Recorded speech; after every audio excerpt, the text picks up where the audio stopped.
Scoot Henderson left high school after his junior year and signed a 2-year contract with the G League Ignite worth $1 million. Henderson joined Ignite at just 17 years old and played out last season with the knowledge that he would not be able to join the 2022 draft class.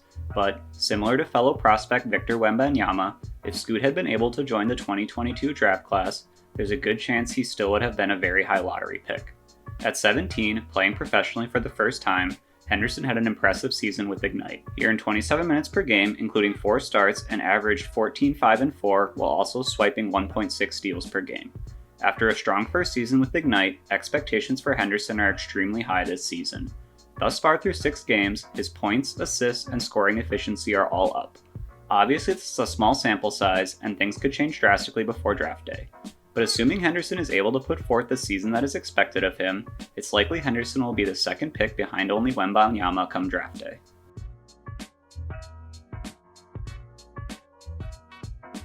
The first strength for Henderson is his raw athleticism.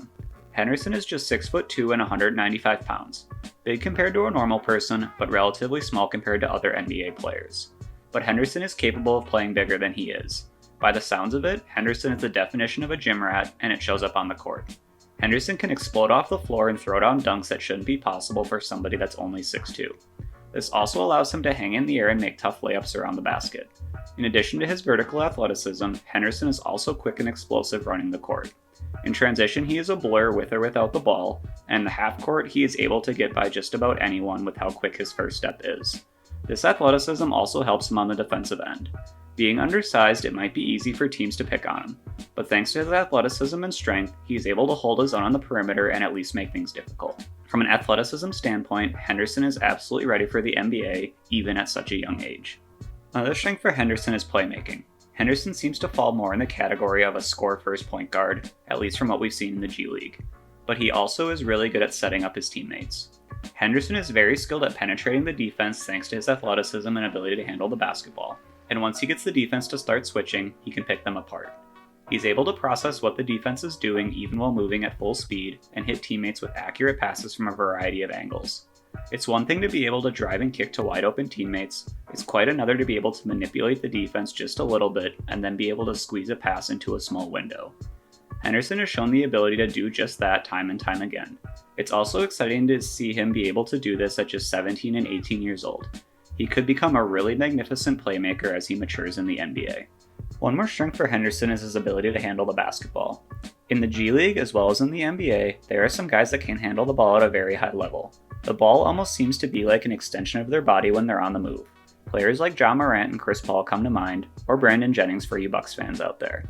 Henderson looks to be ready to join these guys as one of the premier handlers of the basketball when he joins the NBA. Henderson is athletic enough to break down some defenders without having a great handle, but what separates Henderson from other freak athletes in the NBA is his ability to use both his athleticism and ability to handle the ball to break down defenses. His ability to handle the basketball at this level makes it look like he will be ready to step into a starting point guard role from day one in his NBA career.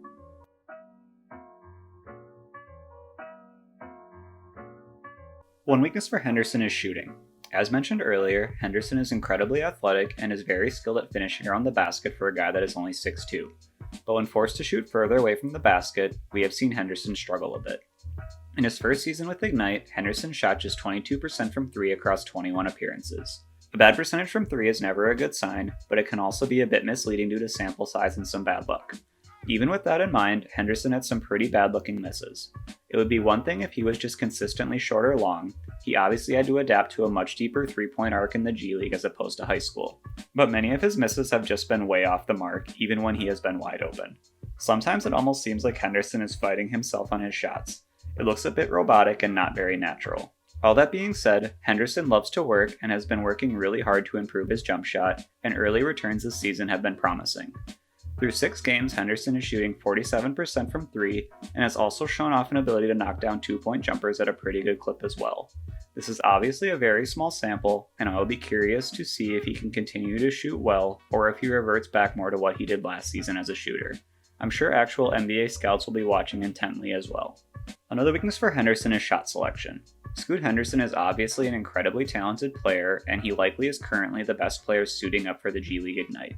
So naturally there are going to be times when he is asked to create something out of nothing or bail out an offensive possession by taking a tough shot. but there seems to be times when he forces up tougher shots than necessary. It's strange to me that with all of his athletic ability, that he seems so comfortable at times settling for contested mid-range jumpers. It almost seems like he's just trying to show that he is capable of making tough shots, rather than using his athleticism and ball handling to get all the way to the basket. It's possible this is exactly what he is doing, just utilizing his time in the G League to work on some of the tougher aspects of what his job will be in the NBA. But I also worry he could be forming bad habits.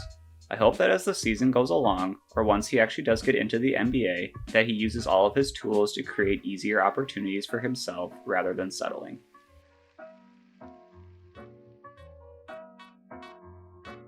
This first clip shows us some of Henderson's athleticism.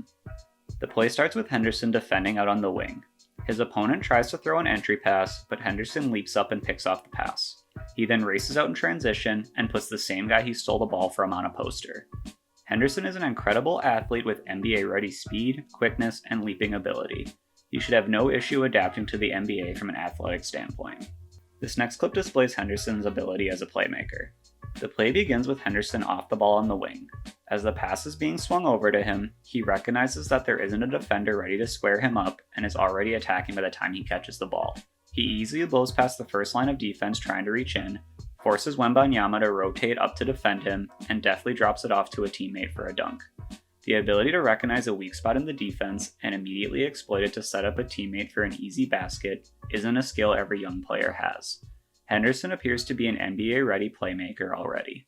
This final clip gives us an example of how Henderson can struggle with shot selection.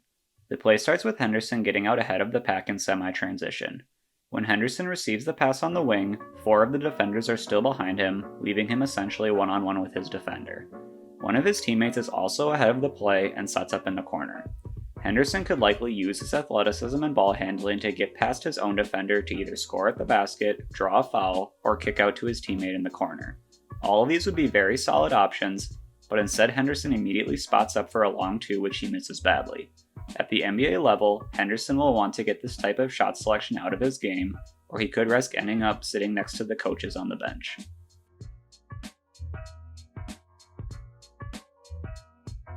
Scoot Henderson is an incredible talent at an even more incredible young age. It honestly blows my mind a little that a 17-year-old high schooler would be able to survive, let alone thrive, in the G League.